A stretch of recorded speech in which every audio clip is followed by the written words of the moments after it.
Right now, as you're watching this, millions of people are preparing to unbox a Nintendo Switch 2.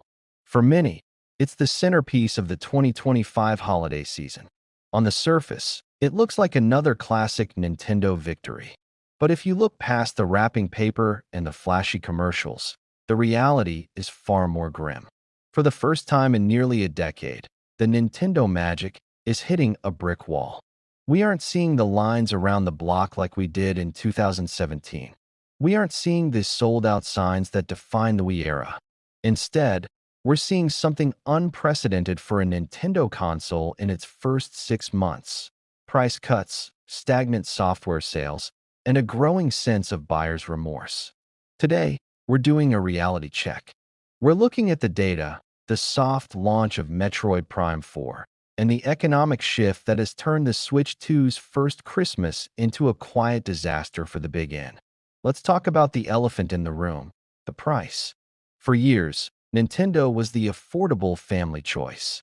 But in 2025, they decided to play the premium game. Launching the Switch 2 at $499 was a massive gamble. And as we head into Christmas morning, that gamble hasn't paid off. In a year where inflation has squeezed the average American family, a $500 handheld that still requires $70 games and a paid subscription for basic features has become a luxury item rather than a necessity. We've seen retailers like Target and Best Buy already slashing the price to $449 for the holiday week just to move inventory. That is unheard of. Nintendo consoles usually hold their value for years. To see a price cut 6 months in suggests that the casual market, the moms and dads who made the original Switch a 140 million unit success, are looking at the price tag and saying, maybe next year. Nintendo tried to chase the PS5 and Xbox audience, but in doing so, they might have alienated the very people who kept them afloat during the Wii U era. Hardware is only as good as the games you can play on it. And this is where the Switch 2's first Christmas feels truly empty. Where is the killer app? Metroid Prime 4. Beyond is a masterpiece, don't get me wrong. But let's be real.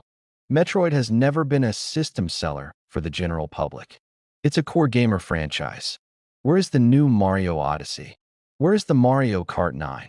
Where is the Wii Sports equivalent that makes your grandma want to pick up a controller? Instead, Nintendo's holiday lineup has been a series of enhanced ports and deluxe editions of Switch 1 games.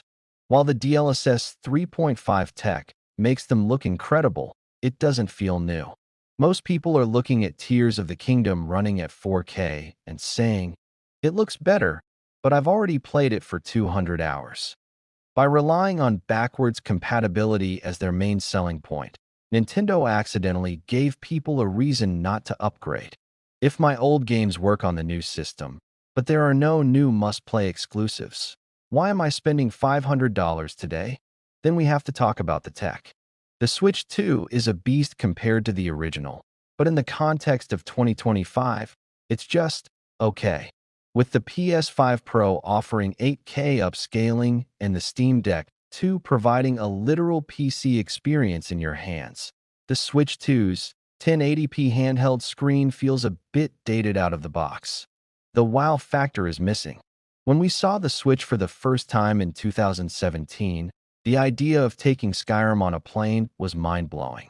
In 2025, we've been doing that for years. The Switch 2 doesn't have a hook. It doesn't have a gimmick. It's just a more powerful Switch.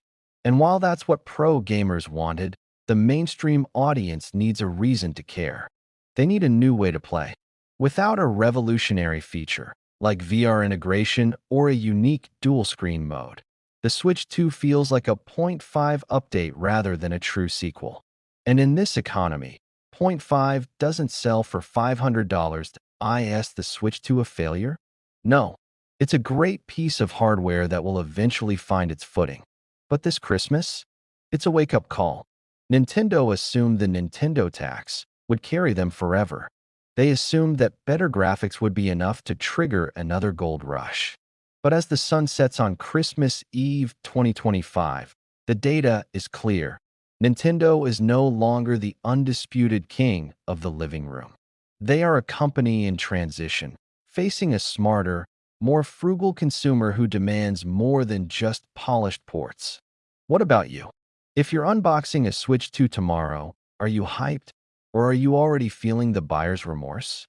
Is Metroid enough to save this console, or is Nintendo in for a long, cold 2026? Let's talk about it in the comments. This is a big one, so I'll be down there replying to as many of you as I can. Don't forget to subscribe for the full 2025 year-in review coming next week. Merry Christmas, and thanks for watching.